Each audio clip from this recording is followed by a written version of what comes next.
we will never forget. You are the Super Bowl champions. We will always remember. The Vince Lombardi Trophy is staying in Tampa Bay.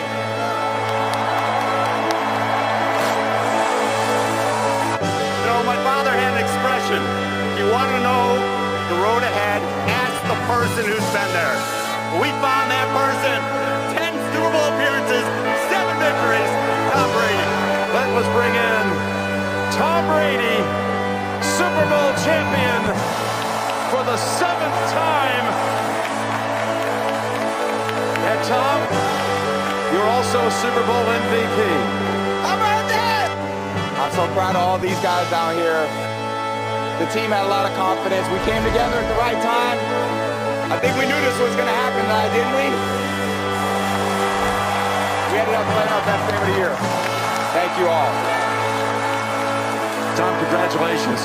And there's more to come, right, Tom? There's more to come as far as football. Yeah, we're coming back. We're coming back. Know that. Coming back. Tom Brady's coming back. Let me go. The Buccaneers are Super Bowl 55 champions, led by Tom Brady. Absolutely a player for the ages.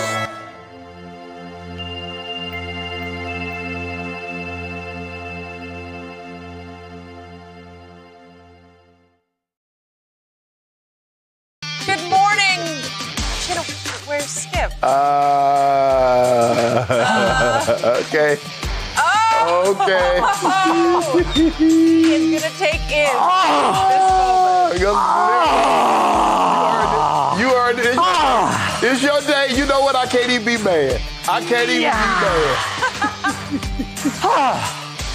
Here we go. I can't even be mad. There is one man in sports you do not bet against. Thomas Edward Patrick Brady Jr., who now has more rings than any NFL franchise. He's got 7 in 10 tries. I don't want to ever hear again on this show, Patrick Mahomes is better than Tom. No, he's not. The GOAT is the GOAT is the GOAT. Thank you. You know what, Skip? Start the show. I can't even be mad at you today after what they did last night, that demolition. I can't even be mad, Skip. I want to be upset. I'll just give you this. I like your bow tie. Oh. That's all I got. That might be the only positive compliment we hear all day. Yeah. Skip, what an entrance. You deserve it. Yeah, you deserve it. He deserves it. About the Super Bowl yesterday, so let's dive in. Phone ring. I see D. Brooks pop up. And I was talking to him, and he's like, man, that was an unbelievable. You had to see it to believe it.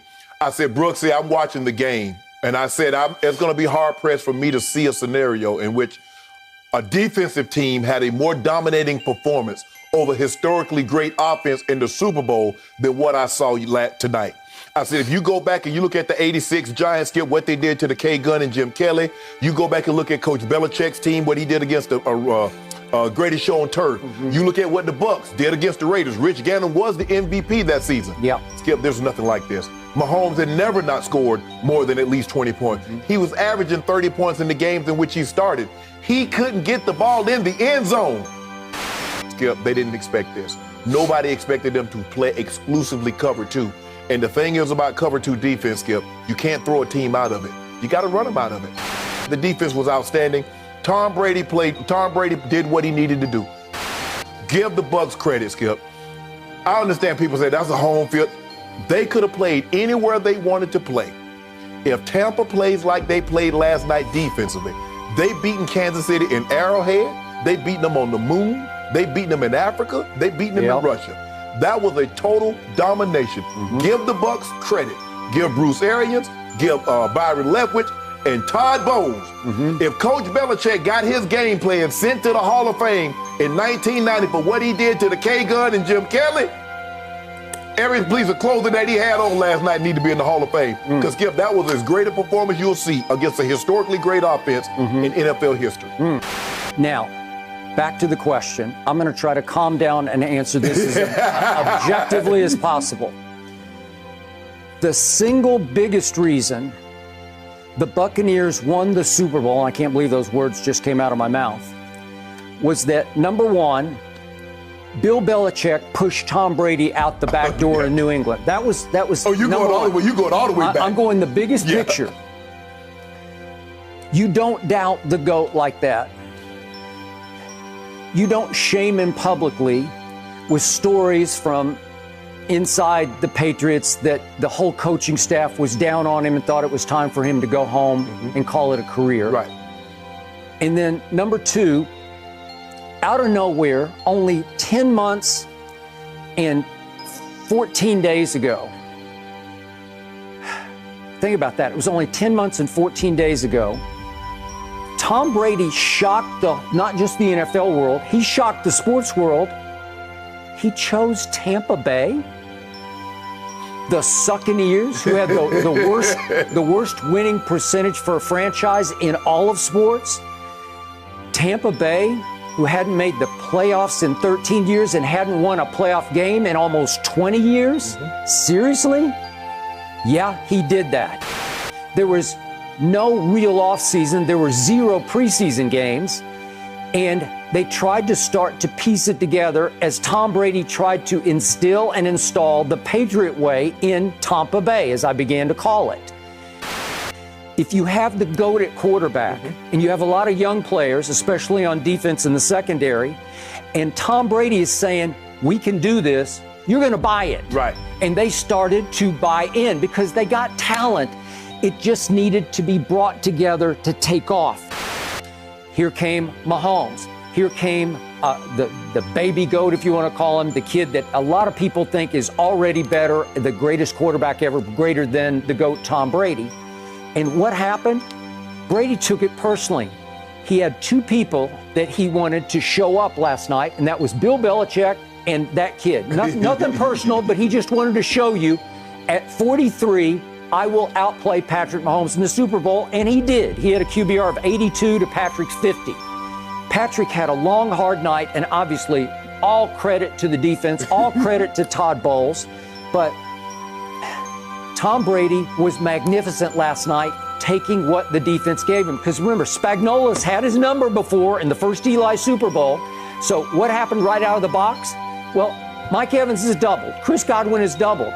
What if I told you on Friday, Mike Evans will wind up this game with 1 catch for 31 yards? You'd say, that's not enough. What if I told you Chris Godwin would have 2 catches for 9 yards? You'd say, boy, they're in trouble, right? Well, no, they were not in trouble because Tom says, okay, if you won't give me that, do you remember this guy named Gronkowski? Yeah. If you're going to single him all night, I'll show you what I can do with Rob Gronkowski, right? Is he too old? Watch this. And I thought it was very telling that Tom Brady said, I went and got 3 people for this team. I got Gronk, I got AB, and I went and recruited Leonard Fournette. Right. Were they not the 3 key pieces on offense last night? And all those are the guys that scored your touchdown. That's what I'm saying. They were the 3 featured players last night. Tom Brady understands in a game of this magnitude, turnovers, you play double. No risk. I'd rather punt this football away than be a little late and it gets picked 6, goes back the other way. Totally agree. Remember, Tom Brady led the National Football League in deep passing this year because that's what Bruce Arians does. He had led the league in deep passes, 20-plus yard completions in the postseason until last night. And what happened? Brady has no ego. He doesn't need to put up big numbers. He knows what it's all about. In the end, the only number that matters is 7, as in rings. The only numbers that matter are 31 and 9 on the scoreboard. And again, he's going to give all credit to Todd Bowles and the defense, to Devin White and the defense. But he knew that it doesn't matter. He doesn't need to throw a party to win the Super Bowl unless it's necessary to do so. And it was not necessary last night. Skip, and I told you this, what does Brady like to do right before the half? What is his MO, Skip, right before the half? He's going to take a shot play. He's either looking to get the big catch or a pass interference. Always. Every single time. It's his trademark. Jeez. And what did he do? He got a pass interference on Breland, who was beaten on the play. He was, Skip, first of all, I don't even understand why Andy Reid wouldn't even call a timeout. We called 2 in a row. First of all, Skip, if it's 3rd and 12, I get it. Yep. But you're going to call a first down 3rd and 2? What's my favorite Tom Brady stat? He had won 6 rings with 6 game-winning drives in the 4th quarter overtime. Guess what? He finally had a Super Bowl blowout that did not require a game-winning drive. You can argue the game-winning drive came in the second quarter. The game-winning drive was when they went 7-3. Yeah. You know what the game-winning drive was, Skip? When Kansas City cut it to 21-9, and Tom Brady got the ball, and they went right back down the field 28 and said, y'all ain't doing nothing today. Today is our day. Final point. I got really bad news for you Brady haters out there. You better get used to him. He said he's coming back. He said he's coming back. He said last week he might play, 3 more years. And they are set up for him to build a second dynasty in his career from New England to Tampa Bay. Yeah. I mean, Tom Brady did it. It is just... it's amazing. It's amazing. It's amazing. He did it. He did it. All he wanted was Belichick to just throw his arm around him. That's it. That would have fixed it all. Tell him he loved him. That's it. He just wanted Belichick to say, look, man, it's been a partnership this entire time. And I know I drive you real hard, but I don't want to do it without you. How can I help you finish your career here in New England? Let's finish it out together. Let's ride it out. Okay? Don't make me cry. Right? I'm telling you, this is... I have no explanation. This is all this is a large bunch of people in the know in New England are saying that would have fixed it. Well, we talked about that after Brady ended up going to Tampa. Bill had all these nice things to say about Tom. Right. And you specifically said, man, why couldn't he just have said that like a month ago? Right. All of that leads to where is he going to wind up? And it's Tampa. Because, he wanted to stay on the East Coast. That was the whole conversation that led to nonstop chatter. How's it going to work? How's it going to work now that there's a pandemic? How's it going to work that he doesn't have the time to work out with everybody? How's it going to work with Arians? How's it going to work with Byron Leftwich? How's it going to work with the verbiage? How's it going to work with the playbook? How's it going to work after he throws a pick six in week 1 against New Orleans? How's it going to work when he loses track of downs against Nick Foles? How's it going to work? That was the conversation after losing to the Chiefs in week 12. They go into the bye week 7-5. How's this going to work? Oh, we got an answer. Did lose after losing to the Chiefs in week 12. Now we have our answer. Unbelievable that the answer is he won it all again. I plead the 5th. No, he pleads the 7th, really. Actually does. Yeah, I've got to change that. He did exactly what NBA players do. I'm going to force my way out, and I'm going to create whatever super team to my liking, in the spot to my liking, and bring all my friends. You started the super team, bro. He did it. And all of his buddies scored yesterday. Every last one of them. They all scored. Did we give away GM of the year yet? Because Jason Light is, maybe Tom Brady deserves a vote. Man, everyone Tom Brady brought in did work. It is unbelievable that the answer that comes out in the wash is he did it. He did it. And he did it against Breeze, who beat him. First quarterback to beat him twice in the same year. He did it. And then he does it to Aaron Rodgers, who gets MVP of the year the entire season. He deserved it. And then he beats Mahomes when Mahomes has an opportunity to go back to back. I mean, my God, we talked about it ad nauseum. He did it. Don't forget Heineke, Rich, as you said earlier. Don't forget Taylor Heineke. Put that on a shirt. But he did. I can't believe it's unbelievable. He did it. So, Acho, are you more impressed with the Bucs or disappointed in the Chiefs? Big dog, give credit where credit is due. Please do. Period. Right to me? To you. Oh, okay. Let's start here. But I can't fully give it to you. I'm going to get there later. Oh. The first person I got it, them Bucs, boy. Wow. Hey. Wow. Those Bucs, not only did they manhandle the Chiefs mentally, but they were prepared to manhandle the Chiefs physically. Because a lot of times in our business, we don't like to say somebody got punked, because no punks are out there. But when you have two tough guys and one of them, by his will, actually dominates the other one who has greater skill, I will do my job and say, yeah, y'all got punked. I'm impressed by the Tampa Bay Bucs. because the fact is they faced adversity square in the face all year long, despite naysayers like Acho, despite naysayers like Nick Wrong, like despite naysayers out there just telling them all year long, week 1 against the Saints, oh man, y'all taking the L. Then you look at them in week 9, losing to this team, and week 12, and then all those moments where they could have just tapped out and said, you know what, we're talented, but we're just that close, but we're not close enough. They responded to that adversity. The Chiefs all year long was playing with fire. And we thought it could never burn them. We saw in the postseason, they were still dominant. You kept telling me, oh man, this team was just bored. How bored they looked yesterday. Oh, they looked bored about the third quarter when they realized this is an L and we gonna take it. I'm not mad at the Chiefs. You're trying to protect your name and your rep. Like when you get whooped so handedly, and it's not like the Chiefs played bad, then the Bucs played a cleaner game. Then you out-schemed them as well. Tom Brady, 16 for 20 in the first half, 3 touchdowns, 80% completion percentage. Only time in Super Bowl history, 80% completion percentage, plus 3 touchdowns in the first half. I'm not gonna lie, Sel, like, I was shocked.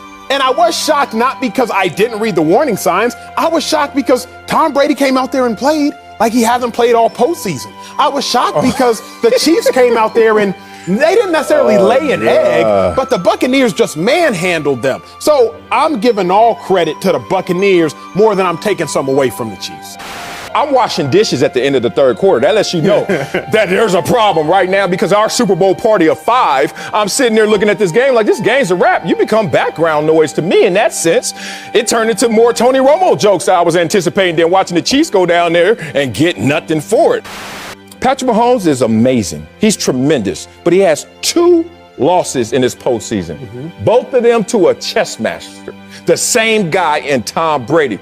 I'm gonna share with my son something I learned from Tom Brady, even watching the game yesterday. You gotta start at square one, bruh. You gotta start at square one in life in terms of process. The Chiefs got too focused on achievement after the equal sign. How's it all gonna add up? Are we gonna be a dynasty? We going back to back, run it back as they kept wearing those t-shirts and talking about it all year? Okay. He showed me that he embodies what the process is, which is starting at square one. Let's talk about everything Tom Brady had to deal with. Tom Brady has to leave a destination that he's been in for 20 years, a system, 20 years, an identity that's now being renewed and really has to be restored somewhere else. He goes to a coach who's never won a Super Bowl. He goes to a situation where his offensive coordinator, my boy Byron Leftwich, who I chopped it up with this morning, actually was drafted after Tom Brady and retired before Tom Brady, but now is his offensive coordinator in authority. How crazy is that? Then he goes to that situation, looks around. This is Tom Brady, who has the most wins of any quarterback in NFL history, looking around at a franchise with the most losses in sports history. And he just looks at all this adversity, adds it all up and says, is that all? Is that it? Let's go. And he got to work, where I saw the Chiefs not getting back to work in the same respect. They skipped square one.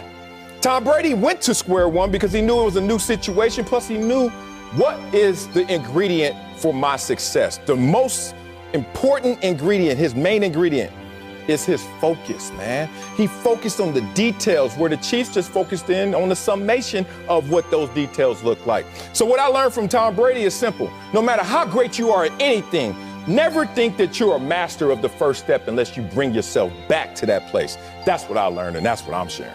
I'm going to say Tom Brady proved to me he's the greatest winner of all time. We can talk about all other sports across all other centuries or decades, but it's harder to win now in pro sports than it has ever been, period. Because of the talent? Because of the talent and because of the parity. It is harder to win now than it has ever been. So Tom Brady, playing in an era where it's hardest to win, is now winning at a clip that we haven't seen, especially in the sport of football. Like, so he won in New England, and we was all wondering, hey, is it Brady or is it Belichick? Then he moves to Tampa. I had my doubts. Y'all all know I had my doubts. You didn't, but I did. I was like, there ain't no way he about to come out here and win a Super Bowl. Ain't no way that'll happen. Not only does he show up in Tampa, but year one, no offseason, wins a Super Bowl. The winning, it goes where Tom Brady goes. Yes. That's what he proved, is like, it doesn't matter the circumstances. It doesn't necessarily matter the obstacles. If you throw me in the equation, then you are going to equal a championship or some caliber of excellence. As soon as they won last year, it went off in my head like strike one. Because they kept talking about the future. They kept talking about dynasty, Michael Jordan, back to back, run it back. And Tom Brady, in all of his success, and he's the last guy to run it back to back. Never forecast running it back to back. To get to the deeper point that you were just talking about, is this because of the defense or because of Tom Brady? I think they go hand in hand strictly because when Tom Brady was a free agent, there were some people that would get on your desk, Greeny, and say, there isn't really a market for Tom Brady out there. And all I was saying is, if you get Tom Brady into your building, everybody gets better. Equipment managers get better. Athletic trainers get better. Your defense gets better. There's no wasted reps. There's no corners that are cut when Tom Brady's there because you know you have a guy. And if you look at that Super Bowl yesterday, all the OGs that maybe went ring chasing down in Tampa made a big time play. The defense was humming, and Ndamukong Suh, a man who's been around and made hundreds of millions of dollars. He was hot on Patrick Mahomes' heels there at the end. It all goes hand in hand, and it's the Tom Brady effect. The defense was unbelievable. Patrick Mahomes not scoring a touchdown with that offense is something we never could have predicted, but I do believe it all is kind of tied in together whenever you got a guy who's the GOAT in 7 Super Bowls, Greeny. That was technically the only thing the Chiefs won all night, which was the coin toss. Okay. And then once Brady and the Honey Badger started chirping and you saw Brady actually getting animated with it, you're like, okay, this is the Chase Young situation again. You just don't poke the bear. You don't poke the goat. Even though they don't have teeth, they have the ability to go nuts. It was unbelievable watching them work, and I assume all of them want to be back, and that team's only going to get better and better as we go forward here down in Tampa Bay Gronkaneer land. Tom Brady didn't get any sleep last night, but I did. I slept pretty well because thanks to Tom Brady, I'll never again have to debate the greatest quarterback of all time. I won't have to debate that any longer. That debate's over. Are you surprised by the beatdown that took place? No, I was shocked. I was absolutely shocked. But I'm shocked because even with all of that being said, even with trouble on your offensive line at the right tackle and the left tackle, I don't give a damn about any of that. To be held to 9 points, for the Kansas City Chiefs offense to not even get in the end zone one time, it was an absolute positive beat down. They got beat down. They got their ass kicked. Yeah. Period. I'm going to say it. It needs to be said. I'll say this. I was not expecting it. I expected Mahomes to be Superman and the Chiefs to win. But I did think he'd need to be Superman to win. It was a mismatch on the line of scrimmage. A mismatch on the line of scrimmage. And Brady's not going to do you any favors like some of these other quarterbacks that Mahomes has faced in comebacks where they start making mistakes. He's going to cut the mistakes down when he needs to. I would like to give a congratulations to Arthur Sears Herring, who's finally off the hook. He's the man who wrote Dewey Defeats Truman, and nearly 100 years later, finally somebody has a worse take. And it's my last 5 years of Tom Brady takes. So you're off the hook, sir. I now take that mantle for not just the lead up to this game, but for the last few years. Because everything that Brandon said the Chiefs needed to be worried about, they needed to be worried about, and everything that I dismissed happened. So I want to give the Bucs credit because I don't think it's about what the Chiefs didn't do. I think it's about what the Bucs did do. Big picture-wise, though, it is about Brady. And Brady coming to Tampa after his own team didn't want him back, after the San Francisco 49ers didn't want him instead of Jimmy Garoppolo, and after myself and, to be fair to myself, many others counted him out and laughed at him throughout the year, talking about his bedtime and forgetting the downs and the inability to beat good teams. They were 7-5, they went into the bye week, and they have not lost since. So last night was a tour de force, majestic performance by the Tampa defense. The season is about what Brady brought to what had been statistically the worst franchise in sports and brought him to the Super Bowl, Brandon. That front four was relentless. You look at the first half, what happened? They had to play run and they had to play pass. So that's why you saw Patrick Mahomes able to get out the pocket and pick up a few first downs here and there. But once they got the lead, it was lights out. Nick, your guy, historically bad Super Bowl. His fourth worst passer rating in Super Bowl history, that's Patrick Mahomes. And this was the most amazing stat. Dusty gave me this one. Patrick Mahomes was chased for 1,000,000 yards. That's a real stat, 1,000,000 yards. And I know everyone's gonna be like, how could we see this coming? The stat that you said 1,000,000 yards, the number is 497. Next Gen Stats had it. Really? That is the number of yards Patrick Mahomes ran on scrambles and sacks. Think about that. Nearly 500 yards either running backwards, side to side, back and forth, just trying to create time. And Brandon, they did it the exact way you said they needed to, which is without blitzing. And I always thought it was more Belichick. I was sure it was more Belichick, but now I have to admit, I have to wonder, was it in fact more Belichick? Clearly I wasn't giving Brady enough credit. But we don't have 1,000 seasons to play out, to run perfect experiments, to see who was who. This is pretty much as good as you could ask for. Brady's on a new team, Belichick's coaching without him. And by the way, if anything, the coach has the advantage because when the coach is older, he should still be good. Brady's 43. So the answer, does this affect Belichick's legacy? The answer is yes. He has to now win without Brady. He should win a ring without Brady before all is said and done, or his legacy, the great debate, is it more Belichick or Brady, shockingly to me, will be won by those who said, no, it was more Brady. Yes, this is a big deal. But when it gets incredibly egregious, y'all, is when, as I reported and I told you last year, Tom Brady would have stayed if he believed he was wanted by Bill Belichick. But that was not the case. So Tom Brady was hell-bent on going elsewhere to prove what his value was. And you hear everybody collectively speak about the leadership ability of this dude and how he galvanizes everybody. What you have is a coach who's also the GM in New England that selectively decided to ignore that component. In other words, this is my program. We're going to do it my way. The hell with all of that. And when you do that to somebody that old who's produced for you and somehow you miss the leadership component that he brings to the team and how he's able to squeeze out whatever somebody else has left in them. But if you're an executive and your responsibility is to identify and then allocate responsibility to somebody else and you miss that, that's bad. In the end, what it comes down to is this, Max. Even though we still recognize Patrick Mahomes being the great quarterback that he is, but the issue is the GOAT. All of that stuff is over. It is over because here's the deal. It's not just about 7 Super Bowl championships to 1. Forget all that. Here's what it's about.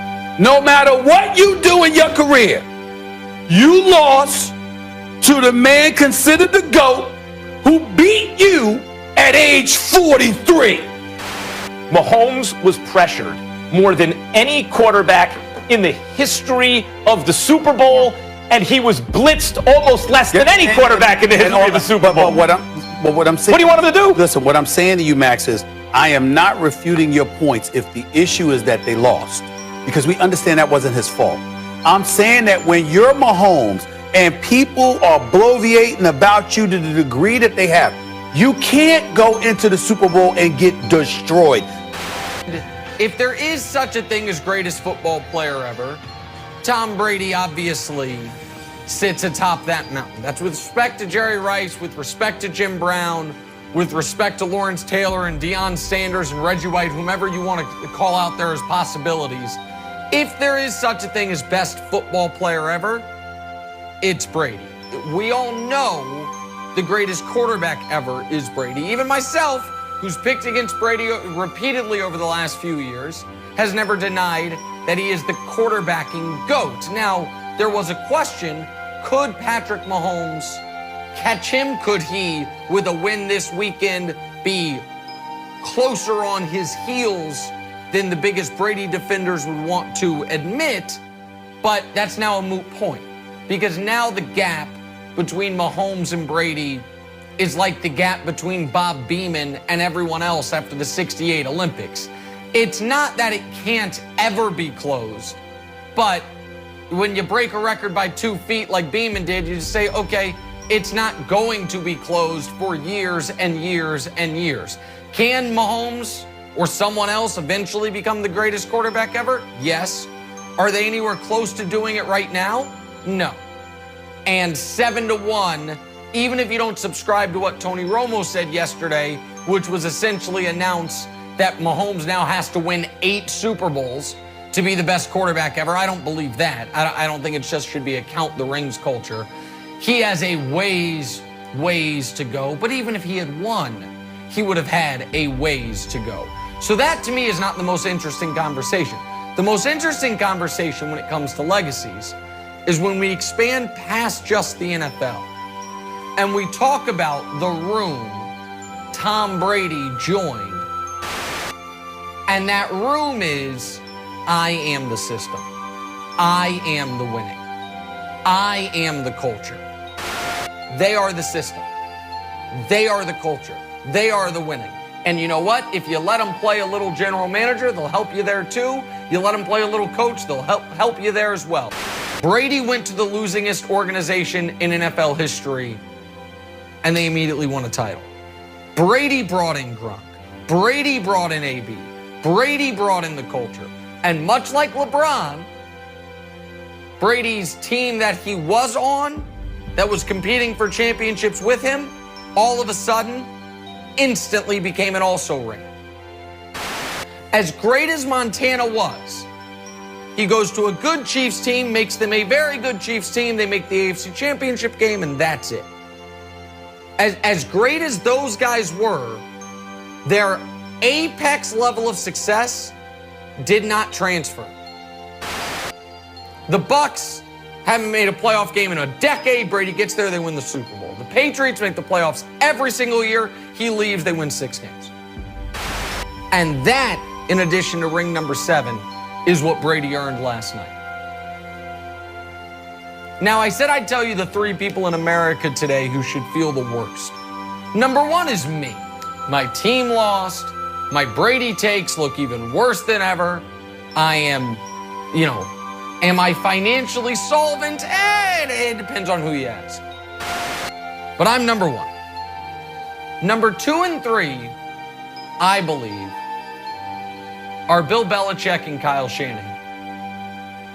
Because Tom Brady wanted to stay in New England. He went to them for a contract extension prior to the 2019 season, and they refused to give it to him. And he said, really? Bill Belichick was going to be early rather than late, and Bill Belichick, and this is what I always keep telling myself, Nick, those Brady takes weren't that bad. Bill Belichick agreed with you on them. He saw a deterioration in skill set, and he said, I can't commit to this guy into his mid-40s. Despite the fact that what he had done starting right around age 40 was win a league, the greatest Super Bowl comeback in history in 16, win a league MVP in 17, and throw for 500 yards in the Super Bowl, go to another Super Bowl in 2018 and win. And even though that's what he had done, Belichick said, nope, NFL history, I know it, the cliff is coming. I'm not re-signing. I'm not giving you an extension.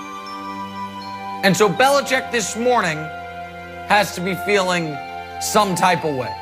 His boss wanted Brady back. The fans wanted Brady back. Belichick didn't. The other person is Kyle Shanahan and or John Lynch, depending on who the final decision maker was. Because there is a lot of very credible reporting that Brady's first choice was the Niners. And the Niners publicly flirted with him. They publicly talked about it. And they said, no, we're going to stick with Jimmy. And again, even though I'm not a huge Jimmy Garoppolo guy, I supported that decision. You're going to go with the guy 15 years older than your quarterback? You're going to go with the 43-year-old instead of the 28-year-old? Like, it made sense that they were sticking with Garoppolo. But there was something that made them uneasy, and it wasn't just the fourth quarter of last year's Super Bowl. And now where are the Niners? Quietly again opining about the future of their quarterback position, while Tom Brady took a team with a lot of similarities to the Niners to the Super Bowl and whooped the team that scored 21 straight on the Niners in last year's Super Bowl to win that game. So I'm in good company this morning amongst people that have to feel extra agita in their gut about what Tom Brady just accomplished. He settled on Tampa, and now they're all settling in as Super Bowl champions. So me, Belichick, and Kyle Shanahan, we all walk into a bar. One of them's got to pay, though, because I'm out of money. Tom Brady proved beyond a shadow of a doubt that it wasn't all about Bill Belichick, that it wasn't all about the Patriot way, that me, Tom Brady, I had a ton to do with the success in New England, and I'll show you how. I'll go to a new place, I won't have an offseason, I'll change the team, I'll change the roster, and I'll change their fortunes. Tom Brady is the greatest player in team sports. Well, I could put it more succinctly than that, Ryan Clark.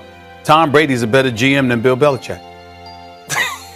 You can actually make that argument today. You can actually make that argument today. Yeah, you can make that argument today. He's a better general. In 1 year, he proved he's a better GM than Bill Belichick, because while Bill Belichick is looking for weapons, Tom Brady was highlighting we didn't have any, and it was making me look bad. Not only did he win the game, but he won the game with Gronkowski shining. Gronkowski, a guy who literally was talking and had tears coming in his eyes and was shivering on a stage one day talking about, you have no idea what I've been through. And physically, emotionally, he didn't have it. And we sit around all the time when we talk about the NFL and we talk about the importance of leadership. And one of the greatest champions this sport has ever known, in Bill Belichick, ignored the champion and leader that he had in the end in Tom Brady. I mean, that's a story, man. Look, and that's a story. We tried to start this conversation, because it's been good for football. It's been good for sports. It's reminiscent of the debate between MJ and LeBron. But how he did it last night, now it closes the door forever, Nick. I'm sorry. 7 Super Bowls, and then to beat Mahomes the way he beat Mahomes. Mahomes out there running for his life. Mahomes out there, throwing the ball all over the place. Even when he had time in the second half, he didn't look great. Now, I'll tell you this. Brady has probably ascended to the greatest of all time in all of sports. Just think about what he's done. He has the highest winning percentage, and I think I heard this from Romo last night on the broadcast, the highest winning percentage of any player in the 4 major sports. Tampa had the lowest winning percentage of any team in the 4 major sports. And in year 1, he takes them to the Super Bowl. But those guys in our locker room, when they see Tom Brady, they see hope, they see light at the end of the tunnel, and that's exactly what he did every single week this year, Nick. So I agree with the majority of what you said, except for the very beginning, where you said it's closed forever. It's not closed forever, but what Tom Brady did yesterday by getting his 7th ring, it's Bob Beamon at the '68 Olympics.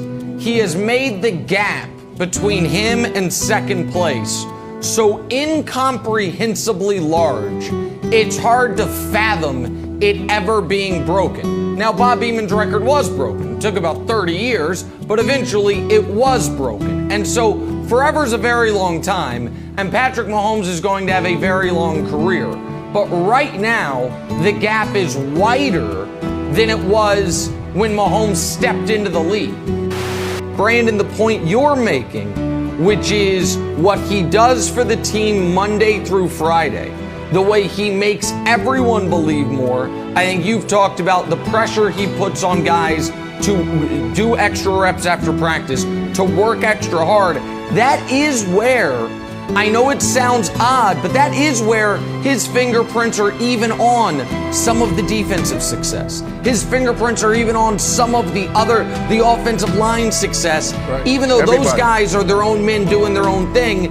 But it's the faith they have in the ability to win and the pressure they have to commit to excellence that I think he instills obviously far more than Jameis did last season. He's definitely the GOAT of football, 100%. That's done. You got to think about Drew Brees. You got to think about Peyton Manning. You got to think about Russell Wilson. You got to think about all these other quarterbacks that's come, made it to a Super Bowl. Aaron Rodgers, MVP this year. Look how hard it is for him to get back to a Super Bowl. So when we think about him winning 7, and then you have Patrick Mahomes out there, and then you have other guys that can potentially come along the way, it's going to be hard for them to do it. This dude is 43 years of age. We're talking about the injury rate in the National Football League. To me, it is done. Brady came into the league with the 199th pick chip as a motivating factor. Then, because he instantly won a Super Bowl and a couple years later won another one, that gets removed for all intents and purposes. So what is he chasing then? Peyton Manning. The rivalry with Peyton that we know fueled him. And I feel a little dirty for having this information, but it's out in the public specter. That email he sent his dad at this point almost a decade ago saying, you know, about the rivalry with Peyton. About how Peyton was already almost done and he had 7 or 8 more years to go.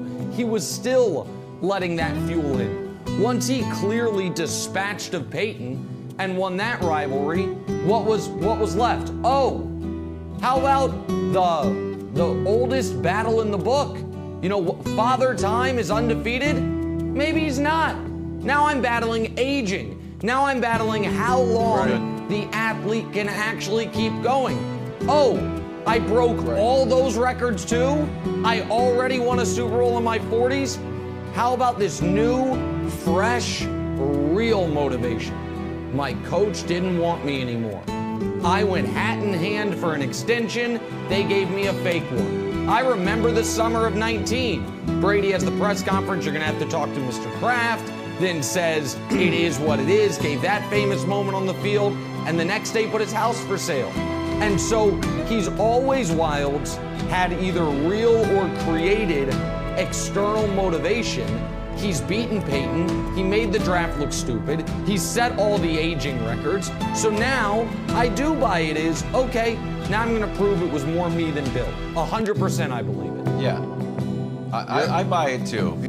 And Tom Brady felt, haven't I earned that? Haven't I earned the benefit of the doubt, not only through my play, but to Brandon's point, through my sacrifice, financial sacrifice, and ego sacrifice? You can't just step out on the limb with me, take a leap of faith that what I'm saying about playing till I'm 45 is right. Brady wanted Belichick to believe in him the way Brady believes in himself. Belichick wouldn't, so of course he has something to prove there, because Belichick clearly did not think he could do this. You also dug yourself very firmly in this hole, and I will say, I have suffered at the hands of Tom Brady probably more than you over the past 20 years, being a Dolphins fan and having grown up in Pittsburgh. So I've suffered a lot, and I chose to make a good life decision after he won against the Atlanta Falcons in the most spectacular fashion we've ever seen in a Super Bowl. I decided I was no longer going to live a life of saying that Tom Brady wasn't the greatest to ever play that position, because he clearly is. And even though I picked the Chiefs to win yesterday, I made that pick with no conviction. So I'm not suffering the way that you are. I can relate to it, obviously, because I've been through it, but I'm not suffering the way that you are. Because I make better choices. Well, I am going to...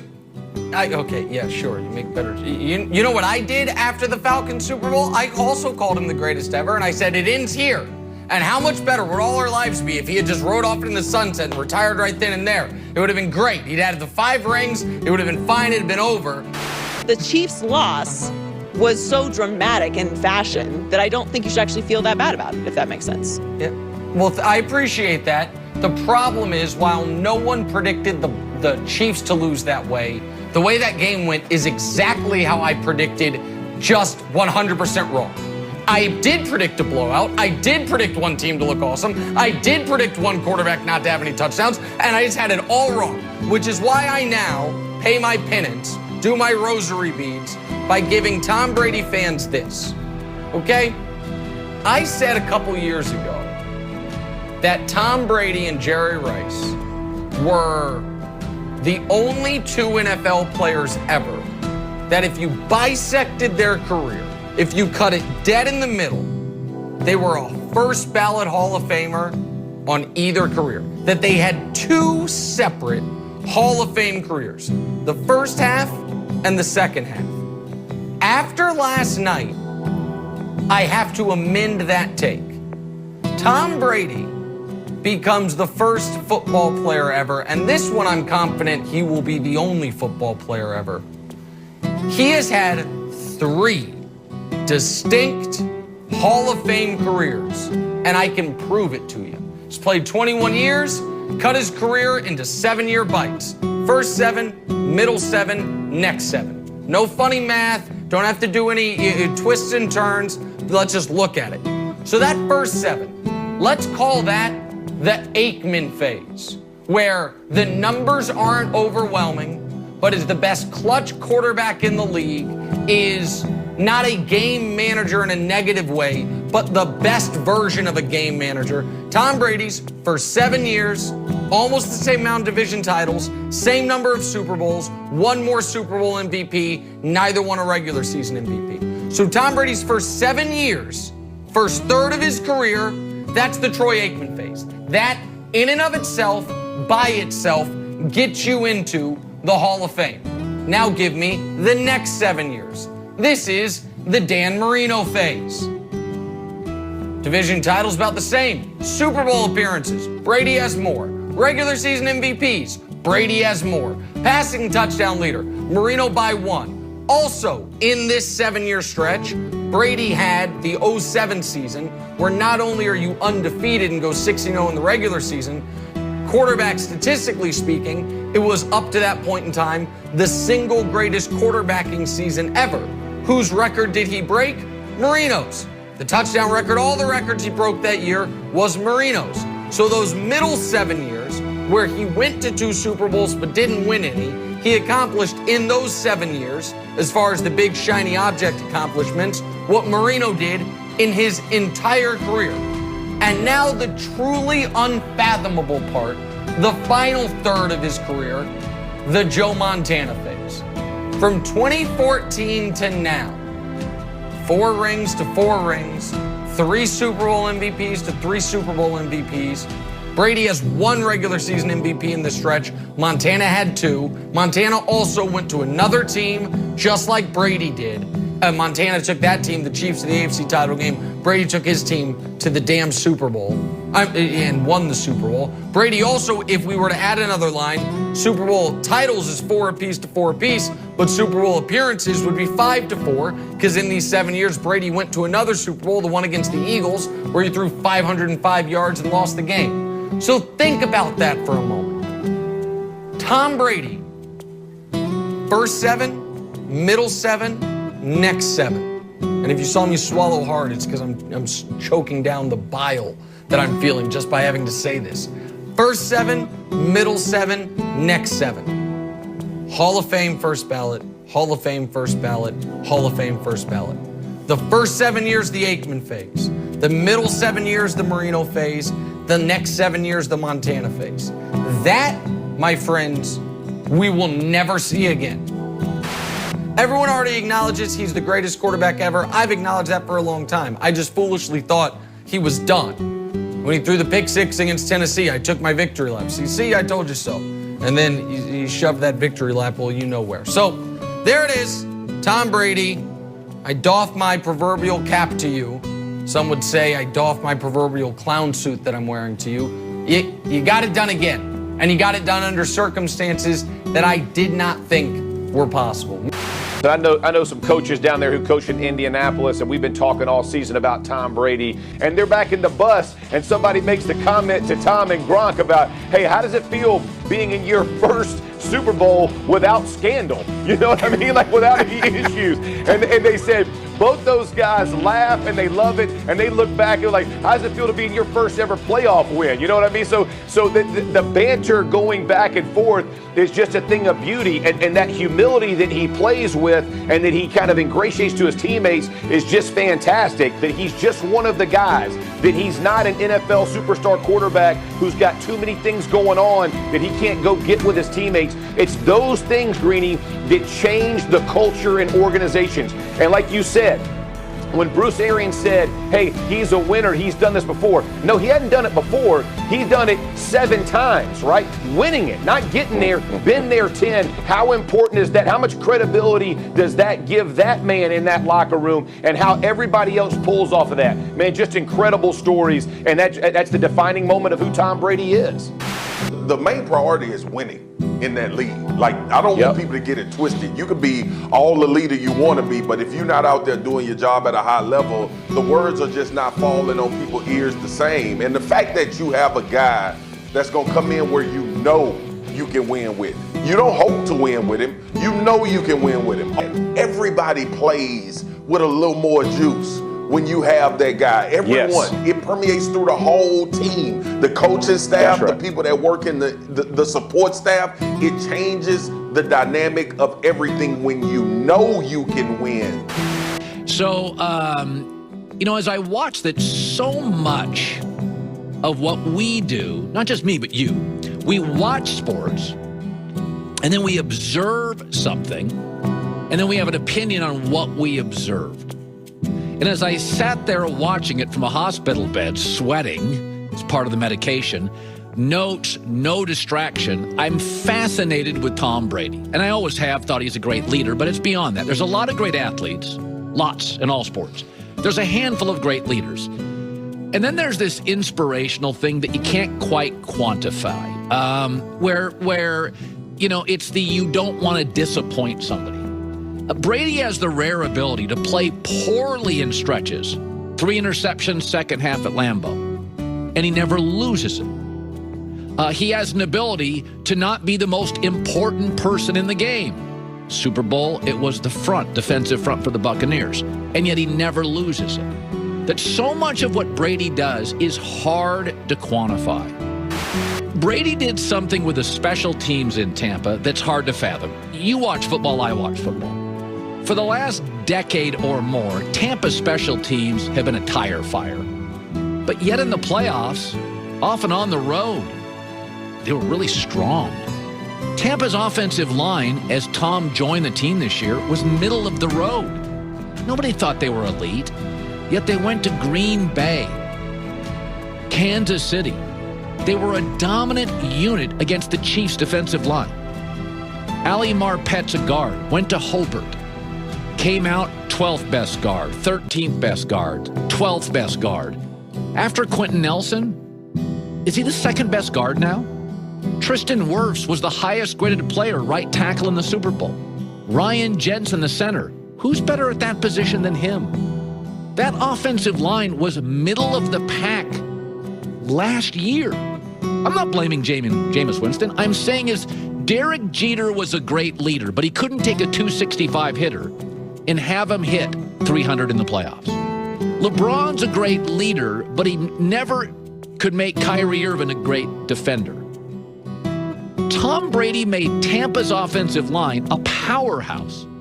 He took their awful, unreliable special teams and down the stretch made them a strength. So that's beyond leadership to me. That is inspiration, and so few do it. And Brady has the ability to play poorly in stretches, to not be on the field for long stretches, to not be that important in individual games, and yet he is inspiring other players. This was not a talent story. And to prove it, go back to week 13. Nobody would argue what I'm about to say, including the Buccaneers. There was a lot of turbulence until about week 12 or 13. Nobody thought this was a Super Bowl team in week 10, 11, 12. Then they had a bye. From that point, that late season bye, they went 8-0. Dominant offensive line. Better than average special teams. Run game. So in that moment, when they finally, no preseason, they finally got Tom in season for 10 days of practice and inspiration, it totally changed the football team. Of course they weren't good in September, October. They had no preseason.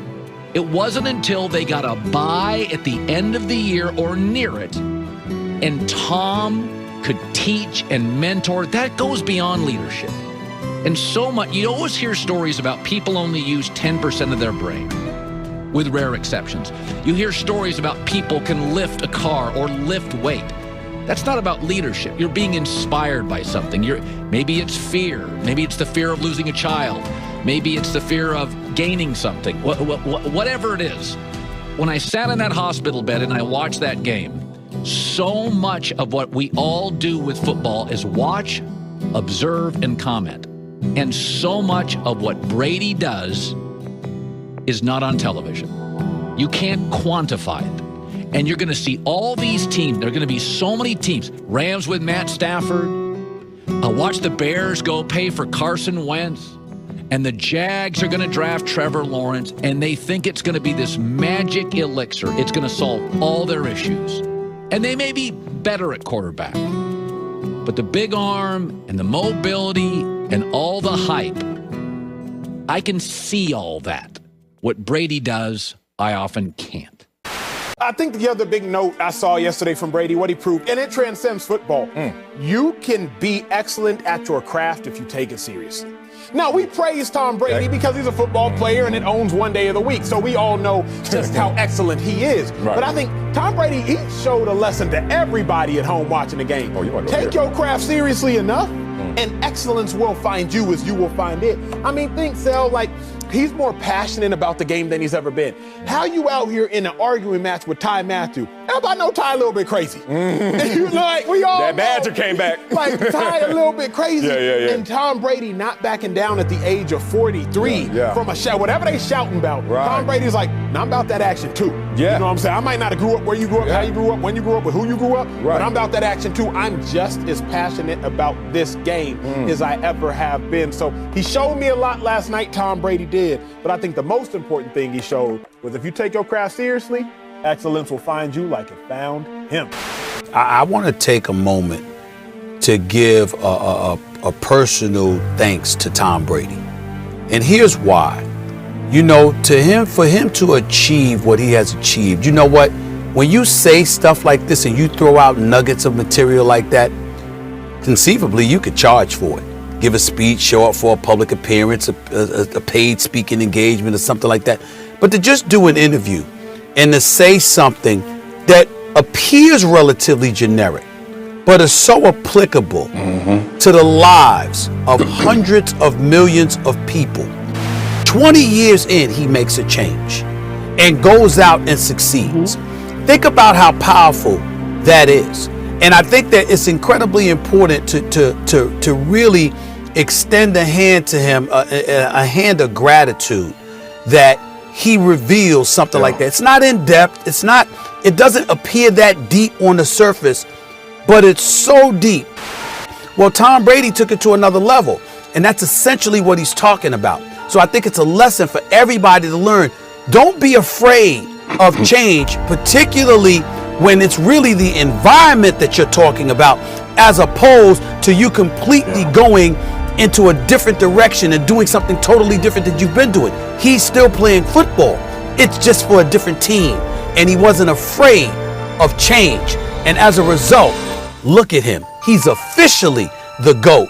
And I think it's something that we should all just step back, take a moment, and really say to Tom Brady, thank you so much for letting us know that. Because it's going to give a lot of other people courage to make change in whatever stratosphere they're living in.